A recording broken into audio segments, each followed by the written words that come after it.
So the first bill that we're going to consider tonight is House Bill 5891, Substitute A, and it is a rather significant rewrite of House Bill 5891, which the committee already had a hearing on back on March 10th of this year.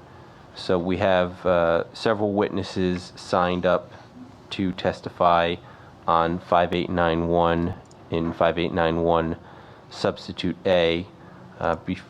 So we're going to start right off on the witness list, and on the witness list is Elizabeth Tanner from DBR, so at some point when her name comes up on the list, she'll be introducing and going over each element of the bill.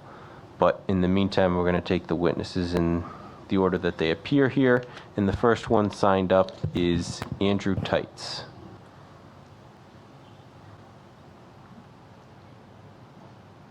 Is Mr. Tights available?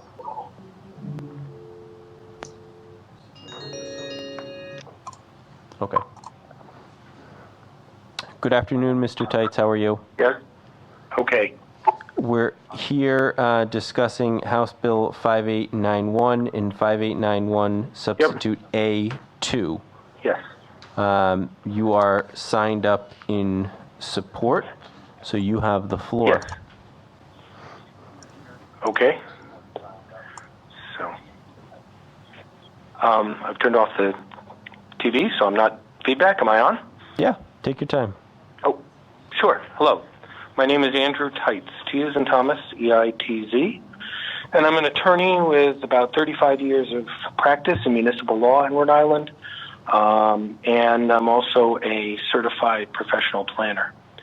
And I have been involved with the crafting of this bill with the ad hoc task force led by the Department of Business Regulation for close to the past year, because back last June, I realized that at some point the coronavirus would go away and we would need to have something to replace it for the Meetings Act, that the public was not going to go back to the way things were with only having meetings in person, and that there needed to be an accommodation to technology, which several states actually have been doing for several years, to provide open meetings through electronic means.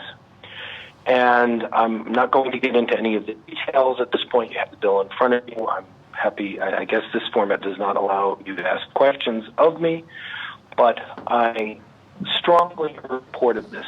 This has been a long, thought-out compromise, and I think the bill you have before you has the grudging support of almost all of the groups.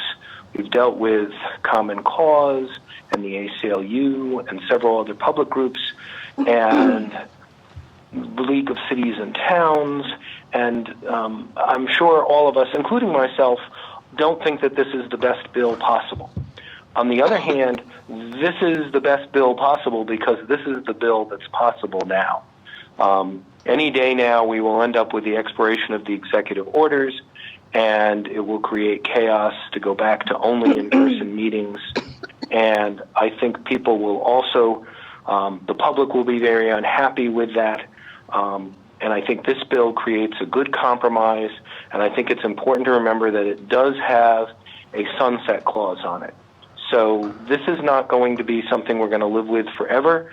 We will be going through with it for the next 2 years, and it will force the General Assembly and the public to revisit this so that we can see how it's gone and what changes need to be made. But I think at the moment it's a very good compromise, and I think it's good for everyone. I think it's good for the cities and towns. It will allow a lot of the smaller boards to meet virtually all the time so that they won't have to it'll be easier for people to meet. It will allow the larger boards, zoning and planning boards, and the council and school committees to have hybrid meetings, which are a little bit more difficult technically, but it will allow participation from the public that's much greater than we have now. And it will also allow cities and towns to get more board members. I've seen just over the past year a zoning board member, a young woman who had a baby, And in normal times, we wouldn't have seen her at a zoning board meeting for 6 months after that time. But by being able to participate virtually, she was able to remain on the board. And I know it's always been a big problem for cities and towns to find volunteer board members. We tend just to get the older retired people who will take the time at night. This way we can get a much greater cross-section of socioeconomic and age for our members of these important boards. So with that, I would strongly urge passage of the new Sub A2 bill. Thank you, Mr. Tights. Do any members of the committee have questions for Mr. Tights on his testimony? Mr. Chairman, I do. Just a brief question. Out of curiosity, since this is a bill that everybody's okay with, but there's things about that only, what are the things that are not in the bill that various stakeholders would like to see there?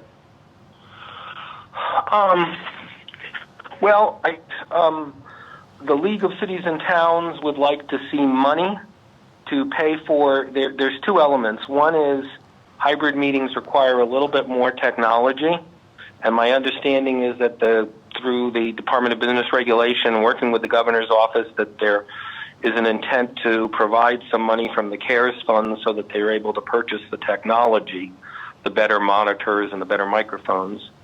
And the second thing is that it generally requires, for a hybrid meeting, an extra person.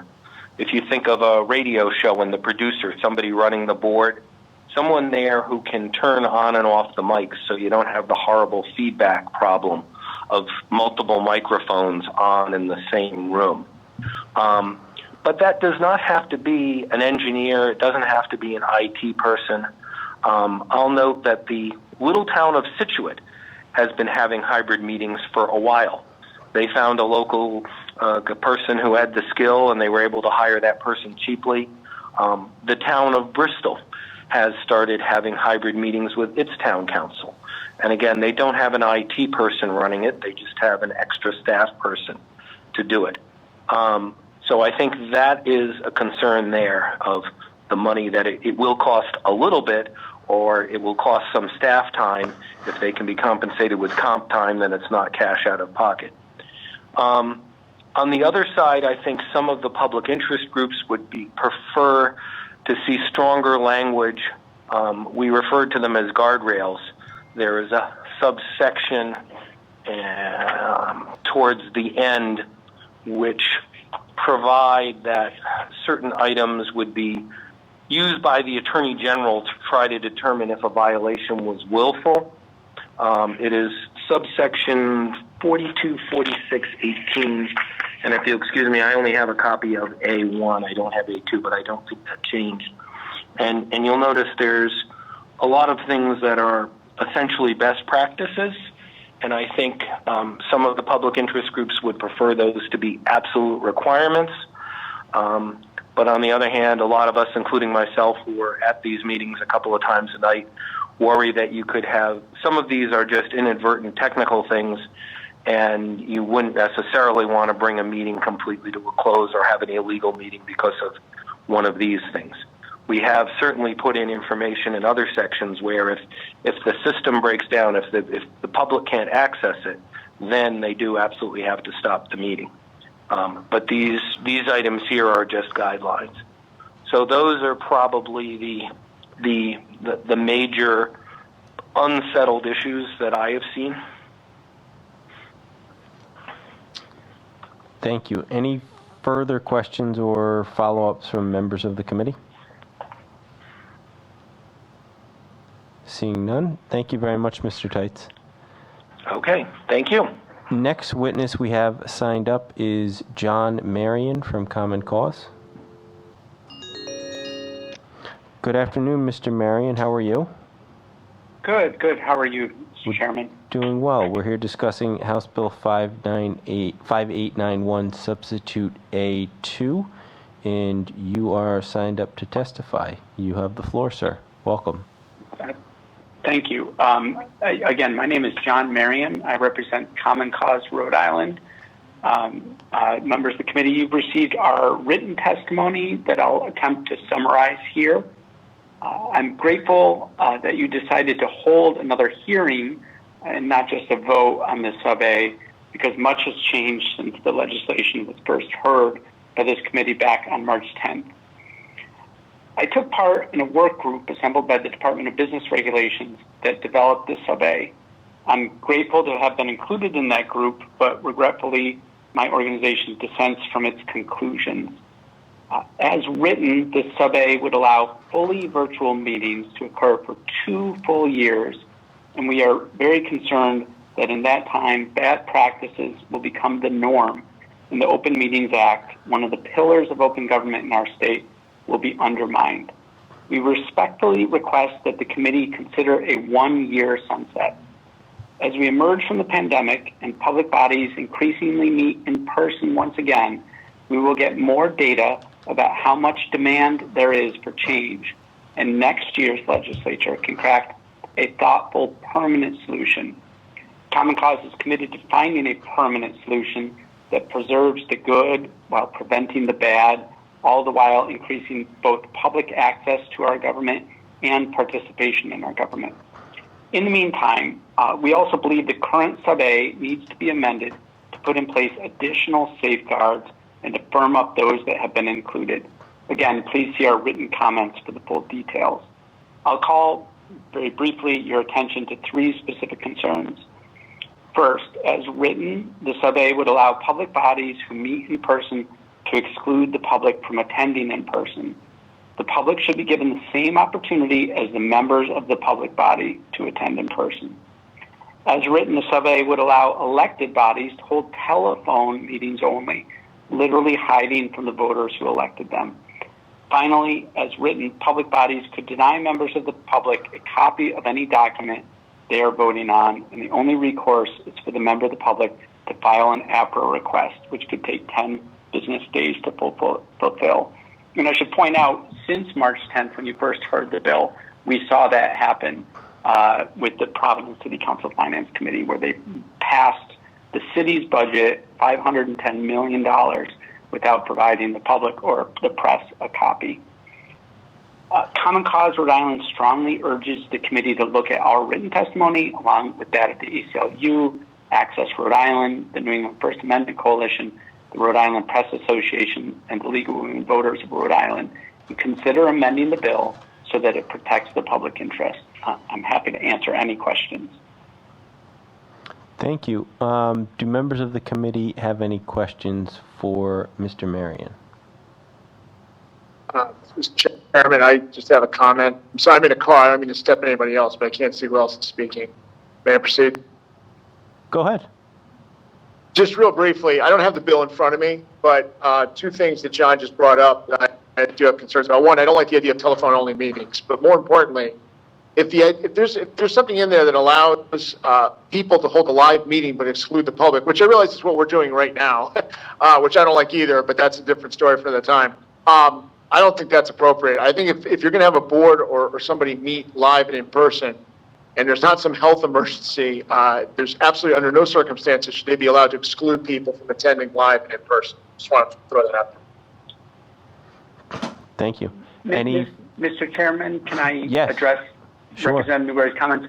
Yeah, I would point out, I don't think the intention of the work group was to produce a sub-A that would allow a full board to meet in person and exclude the public from attending in person. But, and I will give credit to Steve Brown for his reading of the sub-A, is that it would allow that. I don't think it was intentional, but I think in practice it would be allowed. So that is something we think really would need to be changed before this passes. Thank you. Any other members of the committee with questions for Mr. Marion?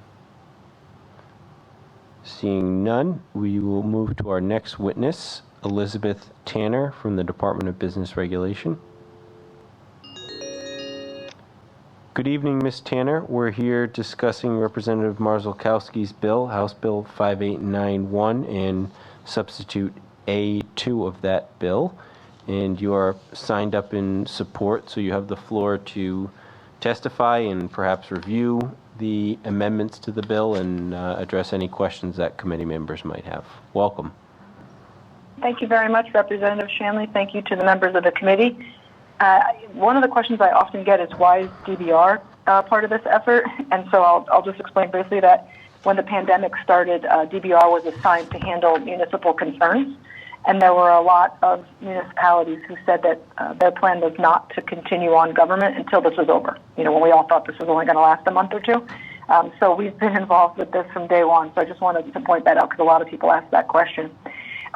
Since the last hearing before this committee, DBR has worked with a lot of folks, both state, municipal stakeholders, as well as some of the good government groups that you've heard from, and considered their feedback.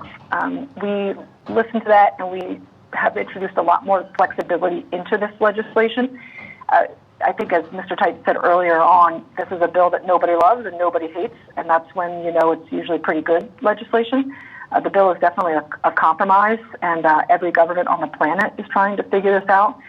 That's why the sunset is a good idea. It forces us to analyze what is working and not working and allows us to make appropriate changes once we know. But this bill does provide a transition from the executive orders in existence now to an OMA that starts to embrace technology and allows municipal governments and other public bodies to get used to this new world. The public does love having virtual access, but we know that the technology is not simple. So we're helping the cities and towns to provide them with a list of best equipment. We have many that are already doing successful hybrid meetings. We've worked closely with the league and their membership. We'll continue to provide training and guidance to the municipalities. And we're continuing to work with the Pandemic Recovery Office because we've let the municipalities know that they may use the ARPA dollars to support the purchase of hybrid meeting equipment. And so that's available now. It would not be available in the future, which is another reason to want to pass something like this now.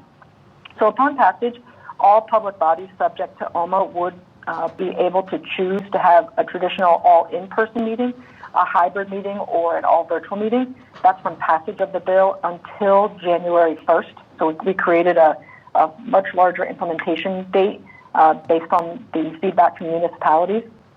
So the big five, as we're calling it, would be required starting January 1 to go hybrid, and that is municipal councils, school committees, zoning and planning boards, and then quasi-public bodies will be required to hold hybrid meetings. And that was as a result from the municipalities letting us know that very often this equipment is very hard to find right now, particularly because of the computer chip shortage, but also because every other government is trying to do this as well.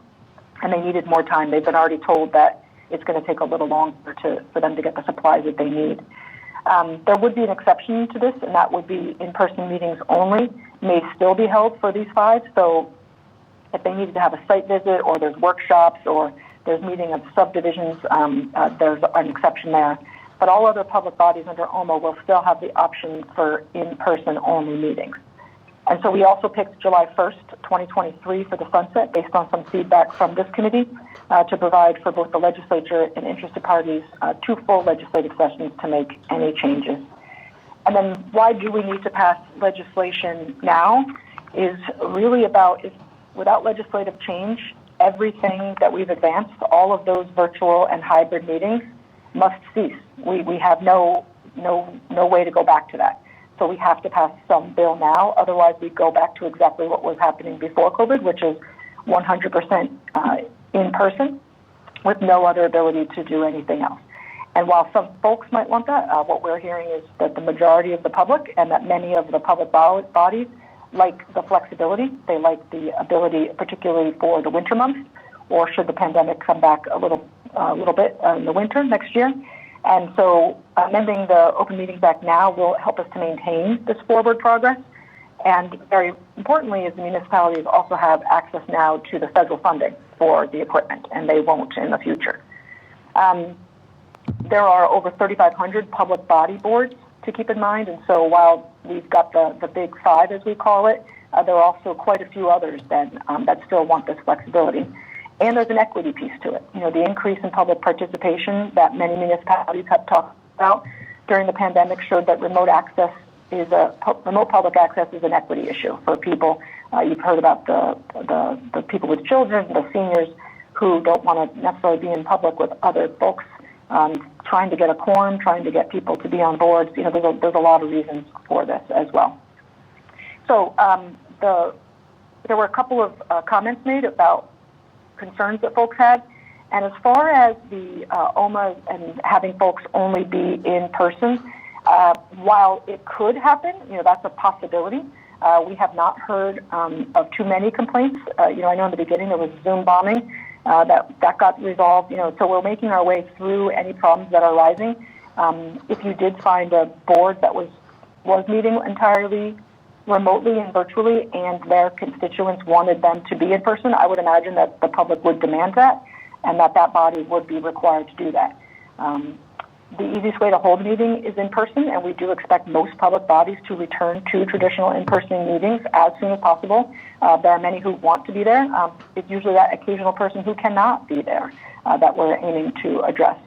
This bill also has to work for all entities, not just the high-profile ones, as in while we're focusing our efforts on those bodies that have the largest impact on society. If the Bristol 4th of July Parade Committee wants to meet virtually in January, they should be permitted to do so, and they won't be able to unless we pass legislation.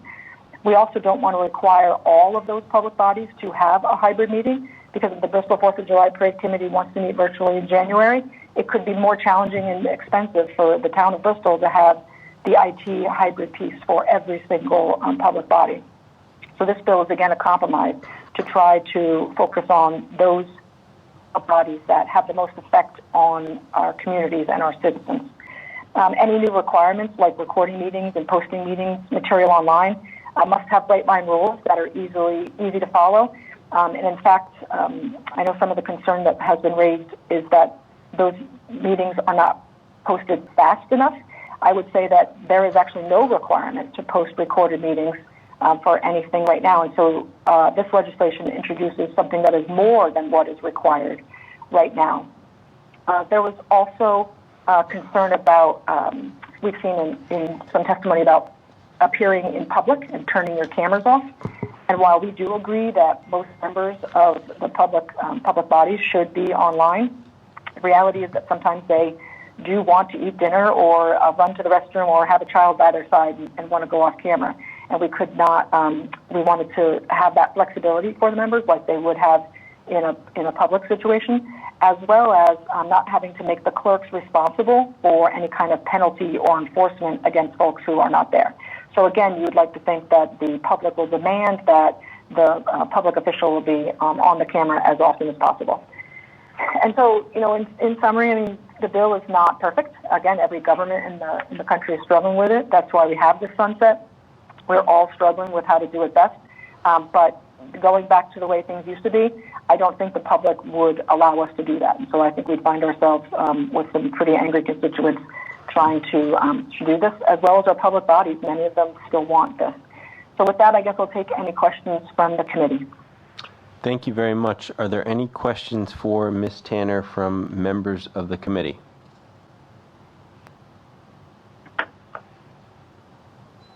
No questions. Thank you very much. Next witness we have signed up is Steve Brown. Good afternoon, Steve. How are you? I'm fine. How are you, Chair? Doing well. We're here discussing Representative Marzolkowski's bill, and you have the floor to testify. Welcome. Thank you very much, and thank you, members of the committee. Stephen Brown on behalf of the ACLU Rhode Island. The ACLU shares the concerns that you heard from Mr. Marion earlier. We recognize this is a very difficult and complicated issue that requires a lot of balancing. But that is also one of the reasons we also strongly believe, as Mr. Marion said, that this any sunset provision in a bill like this should be no longer than 1 year. We think that it will give plenty of time for people to figure out what works, what doesn't work. But 2 years is simply too long a time to etch into stone these sorts of very complicated issues of what works remotely, what doesn't, and whether there are any hiccups with the way a bill like this gets implemented. Besides the list of concerns that Mr. Marion raised, we also have submitted written testimony with some additional concerns. There's just one particular provision in the bill that hasn't been addressed that I would like to make raise some issues about, and that is a provision that does require public bodies that are meeting either in a hybrid meeting or a virtual meeting to record it, which we obviously would support. Our concern is what happens afterwards. Under the bill, these recorded meetings would not necessarily be posted online. A member of the public could be required to request a copy of the recording, and the public body could take up to 30 business days under the Open Records Act before it actually released a recording of a meeting, and we don't think that's a reasonable amount of time to require somebody to wait to see a meeting that has already been recorded. The bill would even allow the public body to charge members of the public to get a copy of the recording.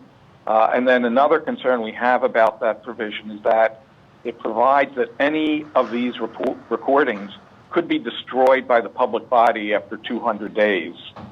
We think this raises very serious concerns under state archive laws, and we don't think that something that is clearly a basic public record, a recording of a meeting, should be subject to destruction the way this bill allows.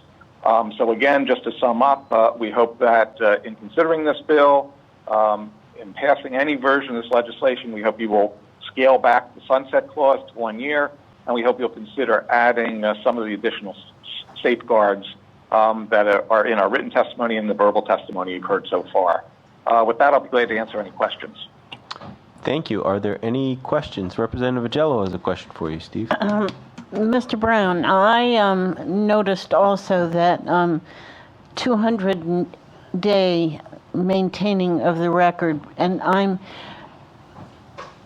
wondering, is there in law right now any requirement that public bodies have a audio or video or audio and video record of their meeting, or is this record a new requirement with this legislation?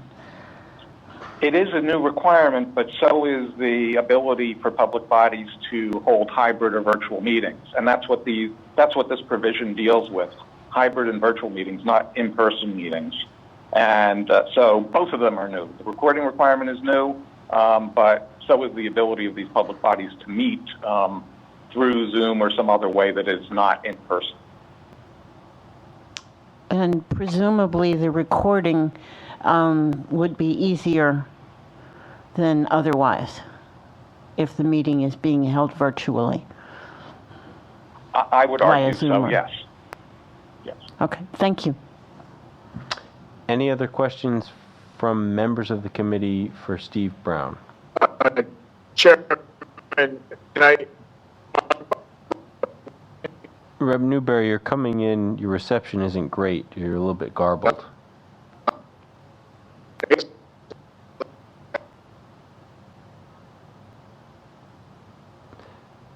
So for now... Yeah, now I was going to say my connection is, can you hear me now? Yeah, now we can.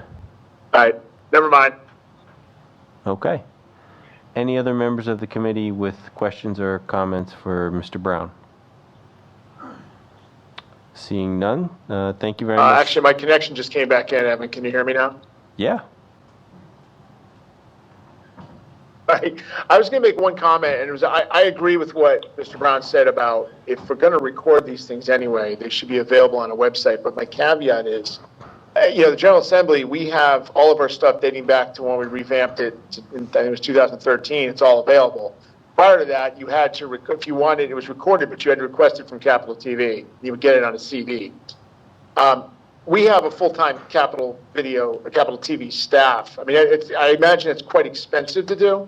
So I agree with the concept. I don't know what the cost of that would be. That may be the issue. But if it's possible, I think it's ideal to have it put up on websites right away, rather than have people have to request it and worry about it being destroyed and so on. But I think it's a cost issue. Any further comments or questions? Seeing none, thank you very much, Mr. Brown. Thank you, Chair. Next witness we have signed up is Lori Barrett. Good evening, Ms. Barrett. We're here discussing House Bill 5891, Substitute A2. You have the floor to testify. Welcome. Thank you, Chairman Family. and members of the committee for the opportunity to speak today. My name is Lori Gaddis Barrett, and my perspective that I'd like to share is that of a member of the public who's a frequent attendee of open government meetings.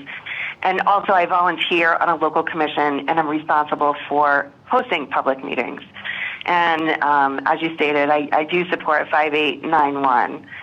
I've previously emailed each and every member of this committee with my personal story, so please just mark me down as a +1 for every other person's positive reasons for support.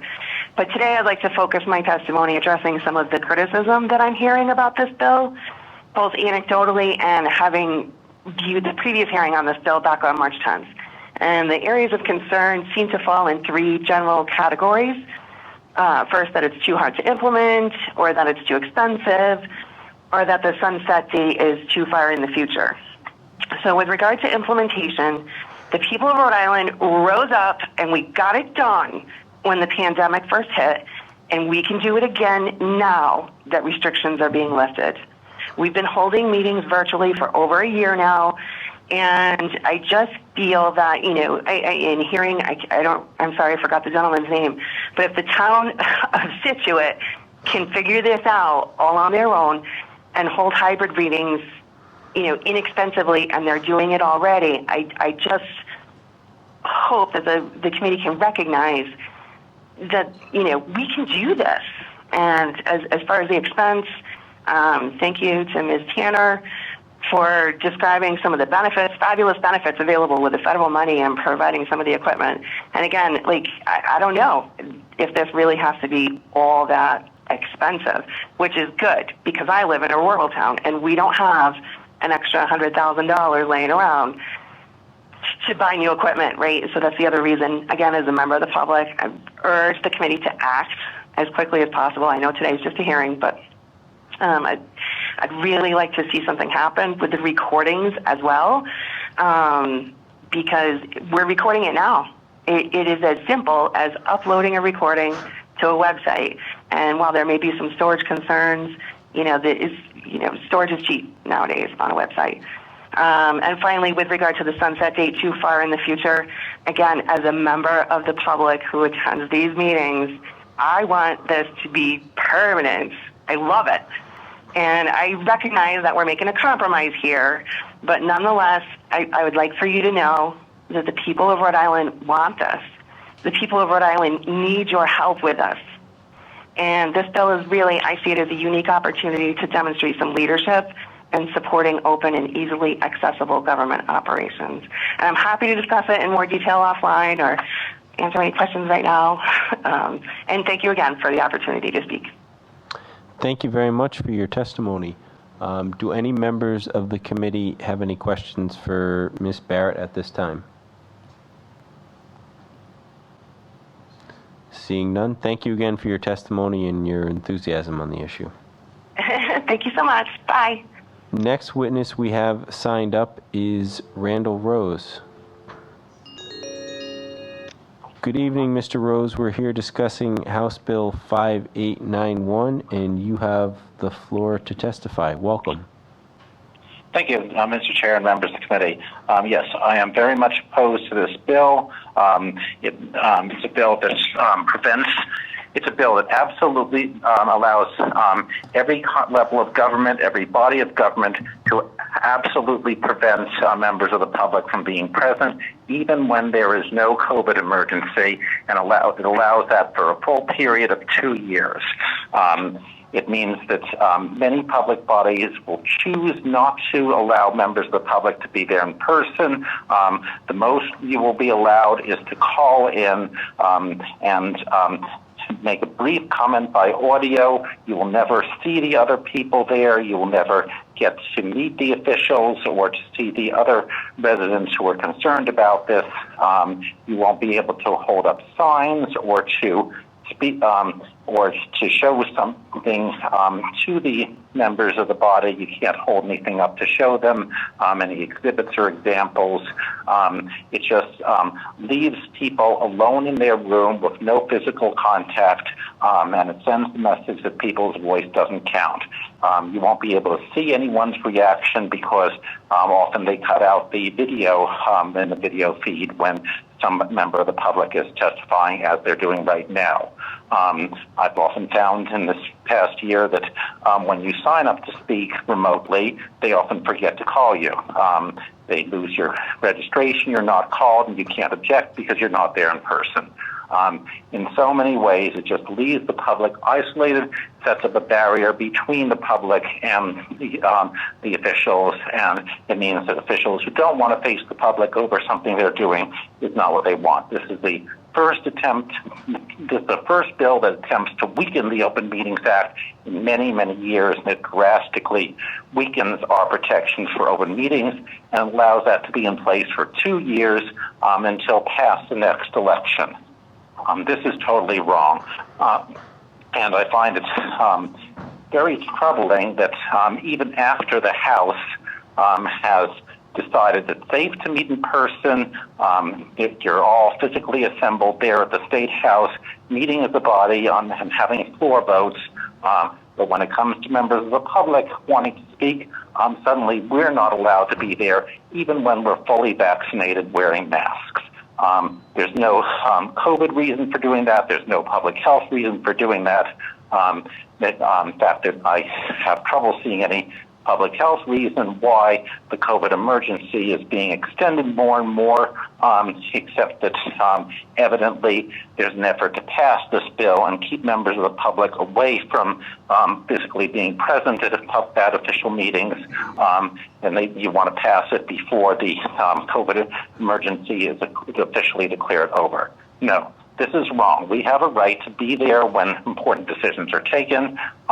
Maybe officials don't like seeing us there, but they have a right, they have an obligation to see us gathered together and let us physically observe them instead of cutting out the video, and have our physical presence there, not just our disembodied voice. When you have just disembodied voice, it sends a message that we don't count, just like the video I'm seeing on my screen now, where they just show no picture, just an old-fashioned telephone lying on a table, ignored.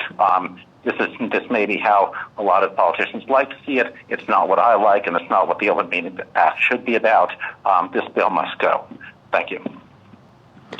Thank you very much, Randall. Are there any questions from members of the committee? Representative Agello. Hi, Randall. Long time no see. Literally. Yes. Would you be opposed to the bill if it were absolutely clear that the virtual meeting and the ability for the public to phone in or access meetings online as opposed to in person, if that were all in play, but it were very clear that there had to be a public aspect too? I agree with you that we need to have the State House open, and that hearings are better and more meaningful when at least some members of the public can be present. But I do think something's been gained, though, by people being able to watch and participate in a meeting, whether it's a city council meeting or a general assembly meeting, over the phone during this time. We've gained something with that while we've lost something.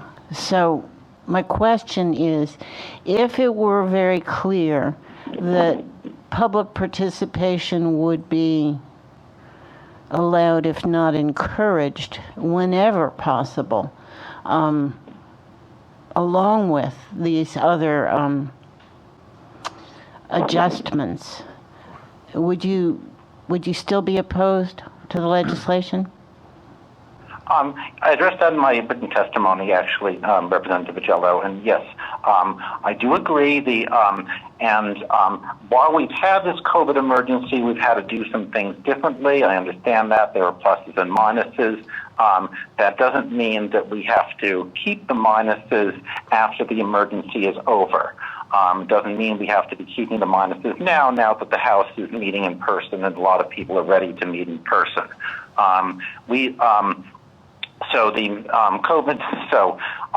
What I said in my written testimony is, from my perspective, every meeting should be a hybrid meeting. Everyone should have the ability to access it, make comments remotely, and be present in person.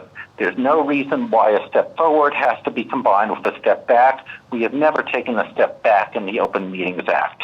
I think, unfortunately, there's an effort to confuse people and say that since it's good for people to have the option of connecting remotely, therefore it's fine for the bill to allow bodies to take away the option of being there in person. And there's no reason to do that trade-off.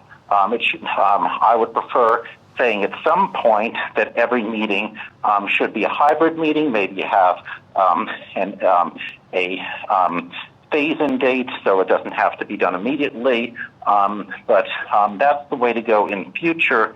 In my view, I would prefer if the members of the body were normally, with some exceptions, expected to be there in person. But yes, hybrid meetings are the best option. That doesn't mean that we should suddenly start giving government bodies permission to keep the public out.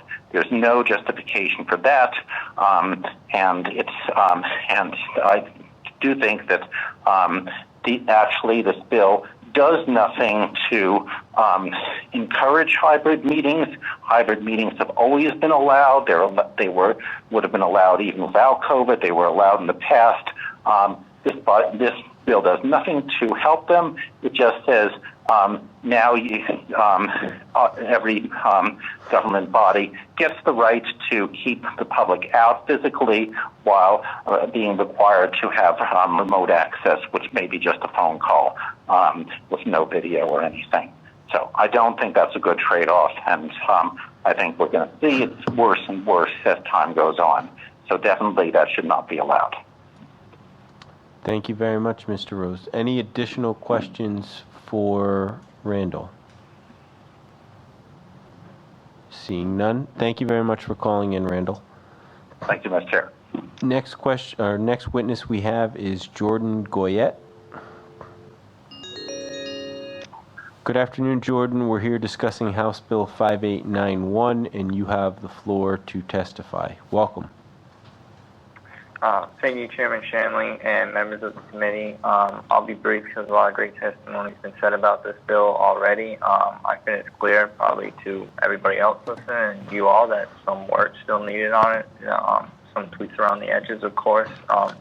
But no bill is perfect, and I think in many ways, like with many other issues, this discussion around access and interaction with government is something that was exposed by the pandemic, like many other topics of discussion over the past year, as something that wasn't working out for a lot of people. I think you've seen, of course, over the past years, you've had many committee meetings that run longer than usual. We've had a lot more people signing up to testify and being able to get through a lot more people because of this way of government. And I'm saying this as someone who would love to be able to come back to the State House and testify in person. I think it is the most effective form of interacting with your government representatives. And I'd hope that it is available in the next year back to the State House.